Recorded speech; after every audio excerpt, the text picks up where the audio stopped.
Hello everyone. So the fifth book that I'm going to recommend is All the Light We Cannot See by Anthony Doerr. It was not initially in the list of my recommended books, but I just finished reading it and I realized this has to be mentioned in the list. I really enjoyed reading this book. It's amazing.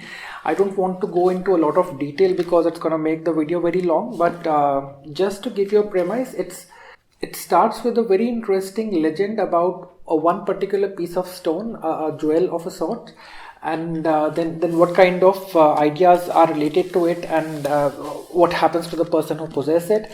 And then, very interestingly, the whole story shifts to the Second World War and the Nazi invasion, the German invasions, and so on and so forth. So the story moves at various different layers which are not really connected to each other, but then slowly, as it happens in most of the stories, everything comes together towards the end, and it all gets tied up, and it's and it's one of the most beautiful books that I've read.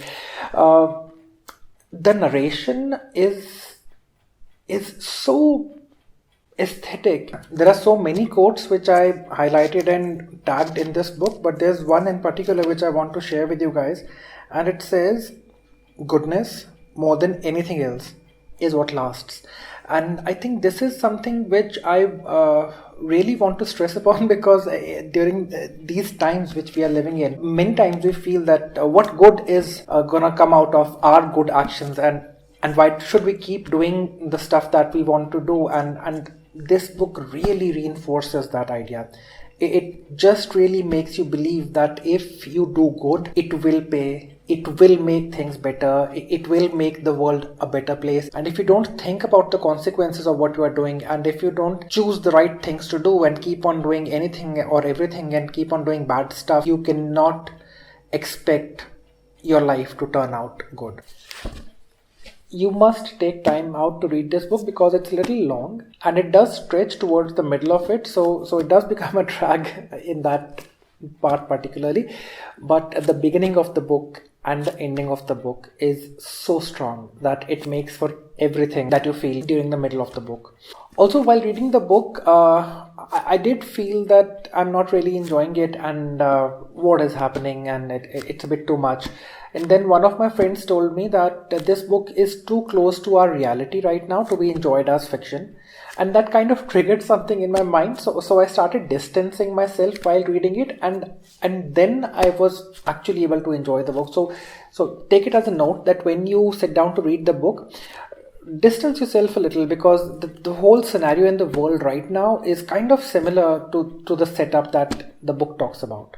It talks about the war, but a very small portion of the book is actually very gory and grotesque if you think about it. And still the book has this capability of shaking you and breaking you and making you think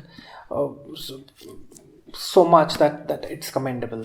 Another thing which I really liked about the book was that it starts in the 1940s and ends in 2014.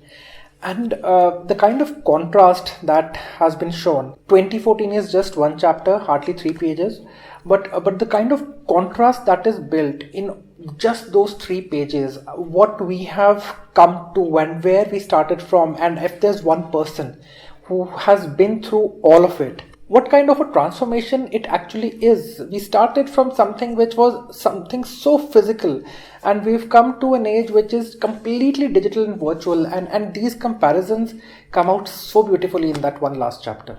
For me, what the book kept echoing all the time was that be mindful of what you are doing. Just don't do something because, as the great quote goes, just because everyone else is doing it doesn't make it right.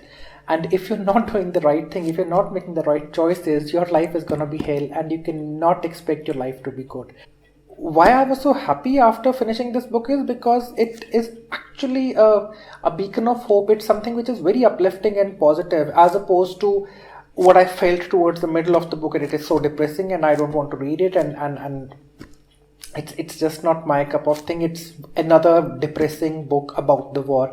It's not. It is so much more than. It's a very bright, very optimistic, and pretty uplifting story to read. there are two things which this book made me think about. One was that how a war which was started to prove one's superiority and heroism above everything else ended up transforming those very people into the most hideous evil villains one could ever imagine. And two, what really the Germans went through post-war, and that's one thing which somehow I had not read too much about, and it really made me think, and it really made me ponder, and obviously that same thing over and over again, that a war, no matter why it's done and who does it, it is something which always must be avoided, because there is nothing good that's ever going to come out of it. There are many books which have been written about World War II. The list is infinite practically, but I would say this book is one of the best, and you should definitely try pick it up and read it. But keep it in mind, it's more than a 500 pages, so have your time, be patient with it, and it does drag in the middle, so be prepared for that. But this is a book which, if you read, will, I think, stay with you forever. I loved reading it, and I hope you guys will love reading it as well. Thank you.